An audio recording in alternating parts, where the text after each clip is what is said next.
Hello everybody and welcome to my first tutorial on Ekko. I've seen a lot of Ekko videos and tutorials about, all the Ekko changes, this recent patches, and how that's affected Ekko in both mid lane, top lane, and jungle. But I haven't really seen a lot of ones about good tips for Ekko, specifically in the jungle is what I'm targeting today.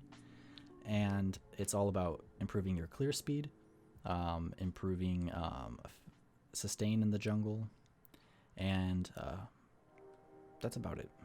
Just those tips is going to help you a lot. It's going to help you climb and help you have a better early game for those who are inexperienced with Ekko or starting to learn Ekko in the jungle and are having a hard time clearing and stuff like that. All right, so we're over here at the Gromp. At the red buff. So you always want to start red buff. You always want to start W. The reason for that is because while you're hitting the Gromp, you're getting health back, but also the stun is really important because you don't want to be taking as much damage. You have your allies to help leash for you, and so it's just easily going to allow you to do this. I'm just going to smite this just because I need the health because I'm solo clearing in practice to it now. So right after you do red buff, depending on how well your leash is, your health bar might look like this. And that's really bad because you don't want to use your health pots super early. You may get into a fight later and you want to use your health pots then. You may just be having a difficult time. You may get counter jungled. A lot of things could happen where you want to save these, right? So that's also why we took Hunter's Talisman. So this little trick I use every game. Q. Look how much health we're getting back just from the Hunter's Talisman because it procs off of every single one of those little chickens. We W over here and get more healing off of these wolves. So ideally what you wanted to do, what I tried doing right there, sometimes it can be a little finicky with this corner here, but you hit all three of the camps, auto the little ones once, and auto the big one once, and then the Q return will proc passive on all of them. And that's just the ideal way of clearing that. And these two aren't really, Gromp and Blue Buff aren't really all that special. It's just you're solo fighting one camp at a time. One thing you can do though, I'm just gonna smite it again. One thing you can do though is if your cooldowns are appropriate, you can just bait the Blue Buff over here just on range. Bait him in, and there you go. Now you leashed both camps at once. Usually over at this camp by this time I would have pop one health pot. I'm usually preparing for a gank on top side.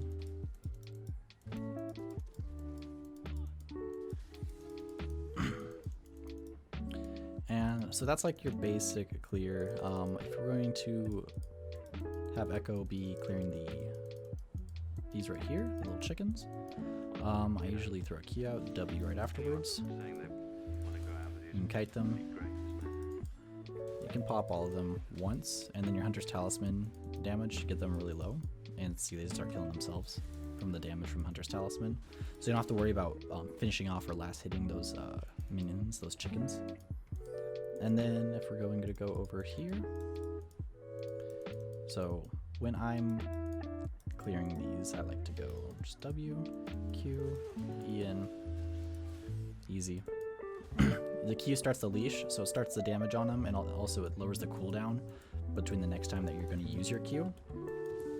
Because in jungle, having your Q up, having your damage up, your cooldowns is going to give you better clear speed. So that's why you might see higher elo junglers throwing out abilities sooner before they even see the camp, or that's why you see like maybe Elysian throw a Q out before, or I don't know, a Kindred Q over a wall to get the damage. And Ekko isn't really too special when it comes to ganks. The only thing that he really has is his E, which for his mobility, so he can go over short walls like this. So yeah, you can just go over short walls. It does let him do some interactions with Blast Cone. So I can quick escape if you're trying to get away. There are a few walls that you might think that you can't get over, but you actually can. So if your team is right over here, and then enemy, I don't know, Syndra is right here, you can actually E over this wall. So you can set up a W right behind her tower, and you can E over and get a really nice surprise gank on her. You can get over the thin side of this wall.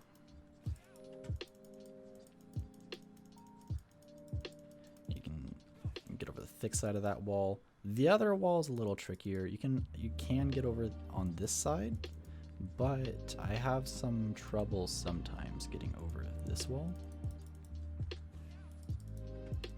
Well, I guess it's doing it for me right now. Sometimes when you're in the heat of battle, sometimes it just doesn't work for you. But yeah, you can get over those walls really easily. Corner cutting is really nice for Ekko. So like your enemy's chasing, you can just, well, see there? See, I failed because that's too thick. I tried that direction. Oh, now it wants to do it. There, that direction. That's too thick for me then. So that's just the pathing. If we're looking at the itemization for Ekko, so let's head back to shop. So in general, Ekko is going to build main just like mid lane, except you're not going to go proto belt, which is kind of good on Ekko. But the reason why you get proto belt in the early game is for it's a cheap item to build, so it gets you into your stats quicker. But you're going to replace that with runic echoes instead. Lichbane, Sork Shoes, and then you kind of go in to read the matchup. This is your core. You always buy this almost no matter what, unless you're going to a tank Ekko route. If you have a lot of squishies on the enemy team, you can go Morello's Void Staff. If you feel like it's a bit a lot of CC on the enemy team, you might go Zhonya's first after these two. But I personally like just using Zhonya's anyways. You have a lot of playmaking potential with Ekko, so it's my usual build for Ekko. It's very standard for AP junglers to go. Let's just level up anyways. Okay. So a few things about the jungle when you're trying to gank. Specifically with Ekko's W, it's really hard to predict where you're going to land it because it has that 3-second delay, right? So let's put a target dummy down. Add a target. So there's a couple ways you can do this. If you see on this side, the Fog of War breaks at this brush level. So if you're behind this brush level, you're fine. And your W range is kind of long. But if they are pushed up and this target dummy is actually over here. Oh, I didn't mean to fast forward. If your target dummy is over here, that's even better because they have even less vision because they're not able to see you. So they're not going to run this way. That's running to you. They're always going to run away on this side. That's what I've experienced the most. So you always want to place your W where they're going to escape from, and you can even pressure them too. So your W is going there. You E in this way, and they either run straight back or they run away, which is what they will usually go. They'll go over to the brush. W behind. And then because of that time, right when you see your clone, try and pop. There you go. Because that's instant. As soon as you're on top of them, it stuns. That's the timing you want. And I do have 108 ping, so. Oh, that's my cooldowns. You can also animation cancel with Ekko. A lot of people know that's very common knowledge. So you can EW. There's no E animation. There's no W animation. See? W animation. No W animation. You can EQ, which is great because gap close, and you get the slow from the Q, which lets you gap close even more. And then it just resets your auto attack. Because your E counts as 1, so just bop, bop, bop, bop. There's your passive. You can run away or keep chasing. One other trick that Ekko has in his kit, but is very hard to use, is when your ultimate clone is in a different position and you pass through a W, it will proc stun. So let's have him go over here.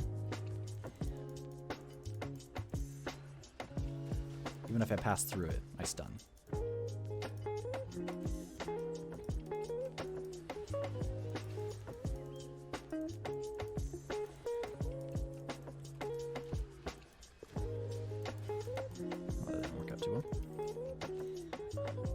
It's very rare that you'll actually use this ability in game. It's usually like an escape tactic. So you can W, throw out your Q. Oh, I'm out of mana. Wait, hold up. I need mana.